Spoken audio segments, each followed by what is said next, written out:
Hey, you smell like cigarettes today? You been smoking cigarettes today?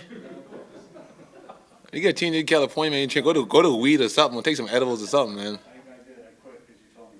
It's bad for you. Smoke some hookah. All right, buddy. Ow.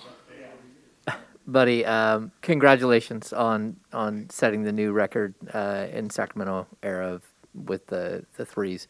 Just how much does that mean to you? We talked about it last game, but you finally got over the hump here and passed Peja.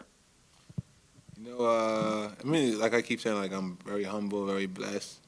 Passionate guy like Peja Stojakovic. He's Sacramento Kings legend. What he done for the game for basketball for Europeans, international kids. Like I'd be lied if I'm not tell you I haven't watched him or played with him in the video game. So never thought in a million years I'd be here like saying I broke his record. It's a accomplishment, but I just gotta keep moving forward, keep chasing other records, and I better myself and try to rack up more wins, stack more wins for this team. Do you happen to hear from him yet? Peja? I know he's in Sacramento somewhere. I'll reach out to him later or something like that. For you, just I know that things kind of unraveled there kind of late. Just how did you see some of those plays go, particularly when you kind of went to that four-guard lineup? It was fast, but I feel like when Sean get out, we was forced to go small, which we want to go with Gobert and HP picking up pop. HP's been shooting the ball well. I know how to turn over late. That probably could go either way, change the game. We could have made something happen. I saw Ty open, and I saw, in my corner eye was make the pass. I saw Mike Conley hawking down to seal the pass. During the course of the game, they had a bunch of them. So I was trying to throw it close to the baseline, sideline, so he won't intercept it. But I put Ty in a bad position. I got to make him a better play or just keep the ball, give it to Fox and get into something. But we just got to do better. Executing, rebounding, pay attention to details, and trying to figure out to win games late. It's a learning period, but there's no excuse. We can beat that team. We're confident we can beat that team, and we see them in another week and a half or so. So we gotta be ready for that.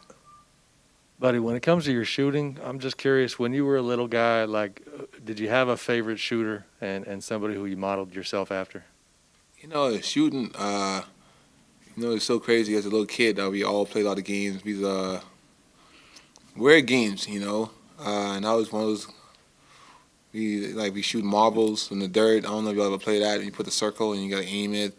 I was a really good shooter, just focusing and aiming, and stuff like that. We used to throw a lot of rocks at the trees, steal a lot of mangoes when I was young. So I gotta hit the mangoes at the tree, run in somebody's yard, and then run out, dash out quick. So you don't get caught doing those stuff. So doing stuff like that, weird stuff like that. You think I'll be joking, but those stuff kept my mental and my focus right. And when I felt the game in basketball at age 12, it was shooting just came natural. It wasn't hard for me, 'cause I was a track athlete and something I just loved doing and watching Allen Iverson, Kobe Bryant, and those guys play, and they used to make a lot of shots. I'm saying, man, I can do this. So just fall in love with the process at age 12. I didn't really love basketball before because I used to run track. So when I went to high school in the Bahamas, high school started at 7th grade, and they didn't put me in the track team. And I got mad. I said, man, after this, I'm going to basketball, and I just find an itch for that. Quick follow. You got Steph coming in Sunday, and he had an interview with Reggie Miller yesterday talking about, he's on track to pass Ray Allen. And Reggie asked Steph, who do you think could threaten your record one day? And he kind of rattled off a few names. You were one of them. I mean, I know that's way down the road, but in terms of what you could do by the end of your career when it comes to shooting, where does your mind go? Respect a guy like Steph Curry rattling your name off. Respect. I talked to him a lot during the game, and I watch him a lot. And he's my favorite player now, No disrespect to Kobe Bryant, but he's my favorite player now in the league. I guess to get to watch him and the stuff he does for the game, and being that caliber player, that size, and be able to change the game in so many ways, and the excitement he brings to our league, it's fun to watch. And he's a guy that that I watch, and it's fun, and I have a comment for that come from him. But if it happens, it happens. If it don't, it don't. But as I get done in my career, hopefully I can crack a top 5, top 10. I think that would be really ideal for me. Maybe if I can keep going and going, wherever the Lord let me play for, I would like to be in that range for sure. Buddy, congratulations on the record. This dude, bro. This role, I don't know. You probably haven't given this much thought, but I'm just wondering how much you're embracing the role as kind of a six-man scorer. I know Luke thinks you can be really, really effective that way, and potentially even maybe six-man of the year type of candidate. Is that something you've given any thought to, and something that you could embrace even if maybe you didn't want that at one time? I'm just doing what the team wants me to do. That's all I'm being. That's whatever they call me to do. Whenever they call me, I'm doing my job. And if I come off a ball screen and the team's double me, I hit Rashawn. Or whenever Luke's put me in, whenever he calls my number, I just go in there to do my job. And of course, they want me to score the ball and make plays for my teammates. But like I said, if he starts me, he don't come off the bench. I just gotta be ready as a professional and for my assignment and make something happen when I get out there. Be effective. Buddy, the Jazz were really impressed and talked a lot after this game about your guys' physicality. I think Donovan Mitchell said that in his 5 years in the league that this is probably the toughest and most physical that the Kings have been, and you guys really put it on them tonight. Do you feel like there's been an increase in physicality for the way that you guys play coming into this year? I think it started from training camp. The way we emphasize on defense and being more physical.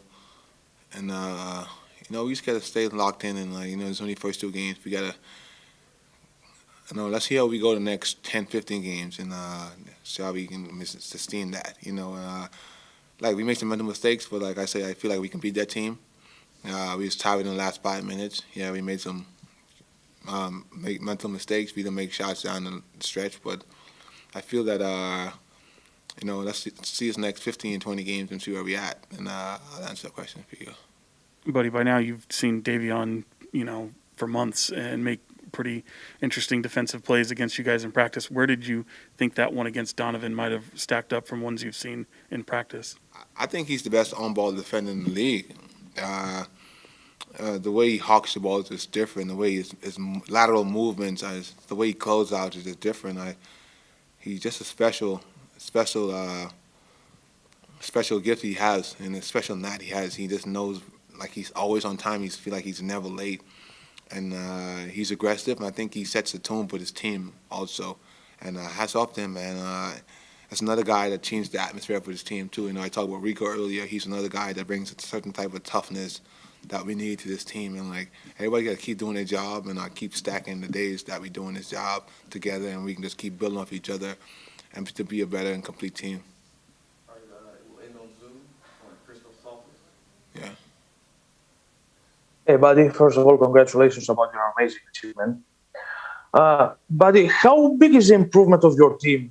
Not only since last season, but also during the training camp and during the games. And how good you're going to be this season as a team? We don't know yet. We want to be really great. We don't want to be, I can't answer those questions right now. But like I say, we're just going to keep staying humble, keep working. Yeah, we lost tonight, but it's not the end of the world. Early season, keep stacking our days, keep getting better. Forget this one we lost at Golden State. Get 1-0 in the next game, and keep building off that, and go. And after whatever we have after that, we look ahead of that. But just keep getting better each and every day, improving on the details and little things that help us get better, for us to be a good team, like you said. All right, one for the last one. You done? You done more questions, Jason? No, I think I'm good. Okay. Buddy, how's it going? Congrats on the achievement. You obviously have a very talented young team. I consider you one of the most clutch players in the league right now. How important is to have a group of young teams that learn fast how to close a game such like this tonight? You say, how do we learn how to do that? Yeah. You just got to execute, man. I think that we got to be in better spots. Like I say, that after we had Rashawn left his fouls, like I said, we had a game plan, the HV pick and pop. Didn't really go where we wanted to. We had some great looks. We didn't make it down, but we just kind of forgot to execute and make plays, and like nobody's gonna feel sorry when you miss shots. The game's put the ball in the hole, and once you put the ball in the hole, it solves a lot of problems. So we just got to do that.